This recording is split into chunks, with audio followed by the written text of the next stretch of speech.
هر ورځ کار کوي، د کور د کرایې، بیلابیلو بیلونو او د ژوند د لګښتونو پوره کولو لپاره منډې وهي، خو بیا هم چندیان ګټه نه لري او خوشحاله نه یې. دا د موږکونو سیالي ده. راځئ چې ځان له دې سیالۍ خلاص کړو. دا بدلون د اساسي خو ساده عادتونو له امله ممکن دی. داسې عادتونه چې هیڅوک یې نه در زده کوي. په دې عادتونو کې ځینې ډېر عجیب دي او دریم هغه ښایي ځینې خلک ناراضه هم کړي. خو زه یوازې د دې عادتونو په اړه خبرې نه کوم. زه غواړم داسې در زده کړم چې په ذهن کې دې پاتې شي او ستا د فکر کولو طریقه بدله کړي. دا ټول د عصبي علومو پر بنسټ ولاړ دي. د دې ویډیو تر پایه به ستا د پیسو په اړه فکر بیخي بدل شي. لومړی عادت د مغزو د بقا چل. ستا مغز په حقیقت کې د شتمنېدو پر وړاندې کار کوي او ډیری خلک نه پوهیږي چې دا څه ډول کیږي. ته سهار راویښیږي، خپل ورځنی معمول ترسره کوي او ټوله ورځ هم په عادي حالت کې در باندې تیریږي، خو د ورځې په پای کې بیا ځان ستړی احساسوي.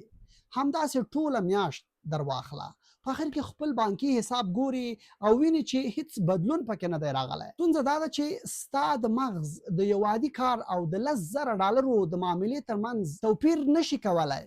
دواړه ورته د کار بشپړېدل ښکاري او دواړه یو ډول د خوښۍ هورمون یا ډوپامین تولیدوي. له همدې امله کله ناکله 2 ساعته د کمپیوټر فایلونه تنظیمول هم درته لویه لاسته راوړنه ښکاري او ښه احساس درکوي. حال دا چې ستا عاید نه زیاتوي. بله ستونزه دا ده چې مغز تل اسانه کار غوره کوي، ځکه اسانه کار ژر بشپړېږي او ژر ډوپامین درکوي. نو ستا مغز غواړي همدا اوس دې خوشحاله کړي، نه دا چې شتمن دې کړي. له همدې امله هر سهار له دې مخکې چې موبایل ته لاس کوي یوه جمله ذهن ته دروله، هغه دا چې نن هغه یو کار کوم دی چې که ترسره شي واقعا ماته پیسې راوړي. همغه یوه کار ته لومړیتوب ورکړه. دوهم عادت د موخو تر ټاکلو مخکې د ضد موخو ټاکل. ډیری خلک لومړی دا لیکي چې څه غواړي، خو چارلی مانګر بل ډول فکر کاوه. وایي زه هر کله چې د مالی موخو پلان جوړوم لومړی هغه څه لیکم چې نه یې غواړم.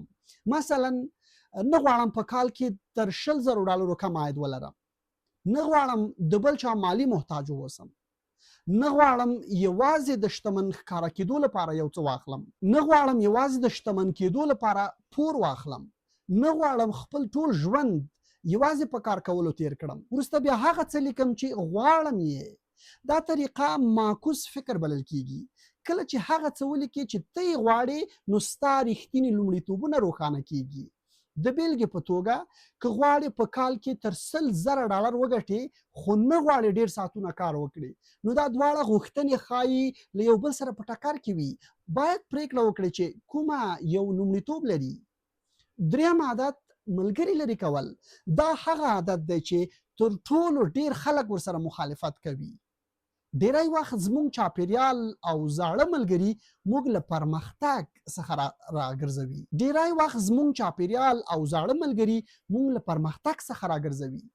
کله چې ته په خپل زوړ ښار یا کلي کې پاتې شي، خلک تا همغسې پیژني لکه 10 کاله مخکې چې پیژندلې.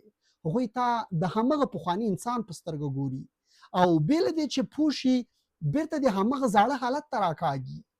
خو کله چې نوې سیمې ته ولاړ شي، هلته هیڅوک ستا پخوانۍ کیسه نه پیژني. نو ته کولی شې ځان له سره تعریف کړې. که لوی اهداف لري او غواړې ډېرې پیسې وګټې، نو باید له هغو خلکو سره اوسې چې مخکې یې همداسې کارونه کړي وي، نه له هغو کسانو سره چې یوازې د بریا په اړه خبرې کوي. ځینې وخت د پرمختګ لپاره باید له خپل عادي چاپیریال څخه ووځې. څلورم عادت پیچلتیا له منځه وړل. د مالی صنعت ډیره ګټه په دې کې ده چې شیان پیچلي در وښیي. خلک فکر کوي چې هر څومره یو سیستم پیچلی وي هومره ارزښتناک به وي، خو حقیقت برعکس دی. هر کله چې د پیسو ګټلو کومه لاره ګورم له ځانه پوښتم د دې تر ټولو اسانه لاره کومه ده چې ترسره یې کړم. د مثال په توګه د معاش د زیاتوالي غوښتنه ولره، غوره دنده پیدا کړه، خپل وړاندیزونه زیات کړه، یو کوچنی کاروبار وپیره. همدغو ساده لارو تر ټولو ډیر میلیونران جوړ کړي دي. پنځم عادت د پیسو ژبه زده کړه. ډیری خلک د شتمنېدو په نظریاتو ښه پوهیږي خو په عملي برخه کې کمزوري دي. د پیسو ژبه ډیره ساده ده اول وړاندیز کول، دویم مذاکره کول، دریم معامله بشپړول، څلورم بیا یې تکرارول. د دې پر ځای چې کلونه یوازې کتابونه ولولې، باید په عملي ډول دا مهارتونه تمرین کړي. شپږم عادت، له پیسو سره لکه د خپل موټر په شان چلند وکړه. ډېری خلک د خپل موبایل، موټر یا نورو شیانو ډېر خیال ساتي، خو د خپلو پیسو هیڅ څارنه نه کوي. هغه کسان چې مالی ازادي یې ترلاسه کړې، پیسې د یو مهم موجود په توګه تعقیبولې. دوی پوهېدل پیسې له کومه راغلې، چیرته مصرف شوې، راتلونکې میاشت به چیرته ولګول شي. هر میاشت خپل بانکي حساب وګوره، نه د ویرې لپاره بلکې د پوهېدو لپاره. څه ته چې ته پاملرنه کوې همغه وده کوي. اووم عادت، د خدای ازموینه. دا وروستی عادت دی چې ټول نور عادتونه ځواکمن کوي. ډېری خلک د پیسو لپاره کمزوری دلیل راوړي، وایي لوی کور غواړم، ښایسته موټر غواړم، خو دا دلیلونه دومره قوي نه دي چې د سختیو پر مهال دی مخته یوسي. زما دلیل بیا بل ډول دی. غواړم د ژوند په پای کې د خدای حضور ته ودرېږم او ووایم ما هغه ټول استعدادونه او وړتیاوې وکارولې چې تا راکړي ای خدایه، هیڅ شی مې نه دي ضایع کړي. له همدې امله د هرې لویې مالي پریکړې مخکې له ځانه دا پوښتنه کوم، که د ژوند په پای کې له خدای سره مخ شم او هغه وپوښتي چې آیا زما درکړي ټول استعدادونه دې کارولي، نو آیا وبه کولی شم چې په ډاډه سره ووایې هو؟ که ځواب هو وي نو همغه لاره تعقیب کړه. په پای کې دا اووه عادتونه د لا ډېر کار کولو په اړه نه دي، دا د فکر د بدلون په اړه نه دي.